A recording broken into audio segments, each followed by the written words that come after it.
You never get a second chance to make a first impression, so think of your body language like it's your autobiography in motion. It's a way of communicating to the world how you're feeling and thinking beyond just words. And by getting good at reading other people's body language, as well as understanding and controlling your own, you'll be able to improve your interactions with everyone. So today, I'll be talking about body language, how to know what's really being said by James Borg, and begin by discussing the fundamentals like the 55-38-7 rule, the 3 C's, the difference between open and closed body language, and then we'll work our way from the head to the feet. First, let's start with the famous 55-38-7 rule. That is, 55% of your communication is your posture and what you look like. 38% is how you say stuff, like your pitch, your tone, how quickly you speak, and how long you pause between sentences. And the last 7% is the actual words you say. Now, some people misinterpret this rule by thinking that words are not important as long as you look confident, project the right impression, dress to kill, and then deliver your words with the right seductive pitch and tone. Instead, think of it this way. If your 55% of visual body language is bad, they won't even stick around to listen to the 38%.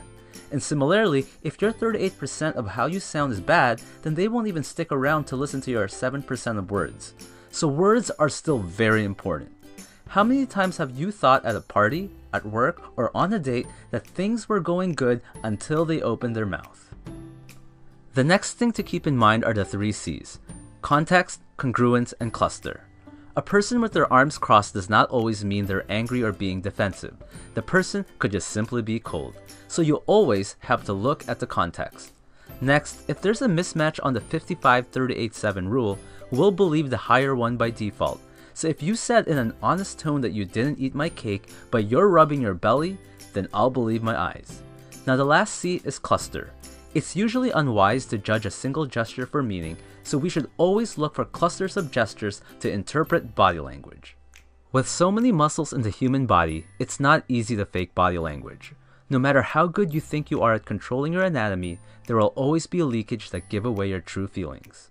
We all pick up the subtle clues that others are sending out even though we may not be conscious of it. And of course, other people are doing the same with us. With that said, increasing your awareness is the first step to becoming a body language expert. So start paying attention to other people's actions and words as well as your own. Look at people's postures, gestures, and facial expressions from a distance and then try to deduce whether they're having an argument, a friendly conversation, flirting, or whatever. Just don't underestimate the power of awareness. Next, it's important to learn the difference between open and closed body language. Open body language can be hands being in view, possibly with exposed palms, suggesting you're vulnerable to others but you're comfortable about it. It can also include good eye contact with your legs and posture being free. Closed body language is what we tend to do during fight or flight situations, where we make the body appear smaller and to look for barriers to shield ourselves from the threat. This can be bringing the limbs closer to our body or crossing our arms or legs. This can also be little eye contact or even closing our eyes when somebody is talking. Open body language usually means comfortable, and closed body language usually means discomfort. As an exercise, put yourself in a closed position and notice how it will change your mood. Then observe other people and note how you perceive them. Then do this again in an open position. Remember that your body affects your mind just as much as your mind affects your body. Leonardo da Vinci says the eyes are the mirror to the soul. Now, it may surprise you that most communication is conveyed through the eyes more than any other part of the body. One of the simplest ways to ignore someone is to look away. I'm sure we've all done this when walking by a salesperson. Failing to make eye contact sends the signal that you're untrustworthy, uninterested, or not confident. The eyes are so powerful that a gaze just held a few seconds longer than usual can be extremely powerful. But it's important to look away from time to time to release the tension. Otherwise, people can subconsciously put you in the "I don't trust this person" category if you stare too long. Now with business and strangers, focus your gaze high and between their eyes or around their forehead. With friends, focus between their eyes and mouth. On an intimate level, and when flirting, focus between the chin, long enough to show interest, then gaze back to their eyes. Be careful with this one, but if a person's eyes move up, they might be accessing an image or visualizing something. If they're looking down, they might be accessing a feeling. and left or right, they might be trying to access some sort of sound. Next, an average blink is 8 to 15 times a minute. If someone is blinking rapidly or they flutter their eyelids, that could mean the person is anxious, sad, embarrassed, or even trying to hide something. Also, if you watch political interviews or just any two people interact, you might notice the person who feels more superior tends to blink less. Lastly, the eyes are also important in determining if a smile is real. Imagine how a host of a party might smile as he greets a guest he doesn't like and was just forced to invite, versus someone you know he genuinely likes. In fake or social smiles, the mouth tends to move sideways. In true smiles, the mouth tends to curve up, the eyes and cheeks are involved, it's symmetric, and tends to show teeth. Next, surveys have shown that the most charismatic, popular, and successful people are great listeners. We should listen using all our senses and understand that the true message is often not relayed through the words being spoken. This is why awareness is so important. It's also important to learn how much nodding helps in developing rapport.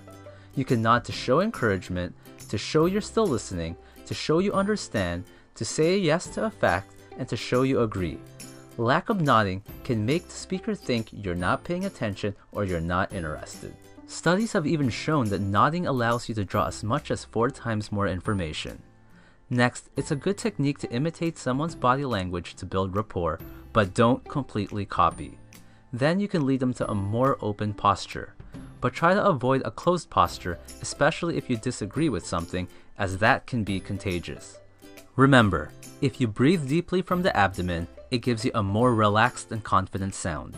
And remember that good posture is essential for good speech and image. A good technique to keep your posture in check is to scan your body from head to toe as you inhale, and then scan back to your head as you exhale. With enough practice, you'll be able to do this scan repeatedly even while in conversation, and it will also improve your awareness. The most effective speakers on stage use a lot of hand gestures. Research has shown that having your palms up as opposed to down is more likely to cause your listeners to interpret your message positively. We tend to associate an open hand with friendliness, honesty, and trust. On the opposite side, palms down or pointing fingers convey dominance or authority. Clasped hands convey a state of conflict and tension. The higher the hands are, the higher the resistance. Steepling hands convey confidence and wisdom. Consider trying them in a meeting or interview. Interlaced fingers is associated with nervousness or defensive, but when combined with a thumbs up, it conveys a positive gesture. Hands behind back shows confidence, and it's one of my favorites. But if a hand is gripping the wrist or arm of the other, then that usually signals nervousness.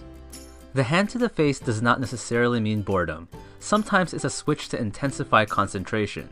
If the hand is folded into a fist, then the person may have heard something disturbing. But remember cluster and focus on the eyes as well to confirm. Next, the hand covering mouth usually conveys disagreement. Folded arms can convey discomfort, aggression, at times confidence, but is usually some sort of defense barrier. When I'm trying to persuade someone, especially in sales, I might give them a drink or get the person to do something or look at something to get them to uncross their arms, because I know as long as they remain in that position, their attitude will not change. Partial arms crossed are very common with women and often means discomfort or nervousness. Similarly, women are more likely to do the hand to the neck gesture, which is a way to comfort themselves. Men are more likely to put their hand under their chin.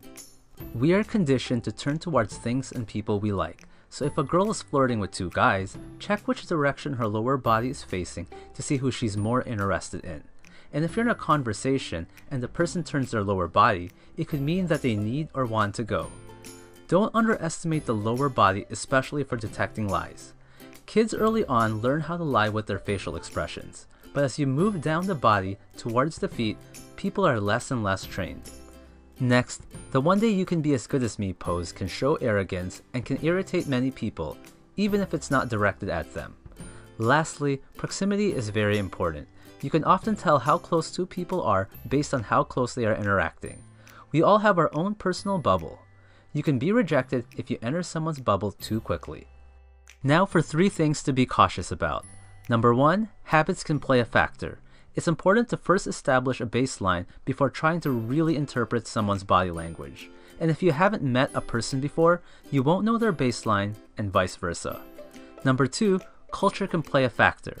Thumbs up can mean the number 1 in Germany, number 5 in Japan, and up yours if thrusted upwards like you're hitchhiking when done in Australia. Number 3, it's important to know the science of body language is not an exact science. Humans are very complex beings and nothing can ever be straightforward. Now, it's true that some people will just naturally be better at reading body language or controlling their own than others. But just like sports, you can improve yours. While you may never match the gifted few, you can definitely improve. So with enough practice, you might just become a human lie detector, develop an amazing poker face, ace that interview, and even improve your love life. Thanks for watching. If you like this video, then choose one of the following. You can either A, subscribe and like, B, listen to the share bear over there and show that you care, C, add me on Snapchat to stay in touch, or D, tell me to blow myself up.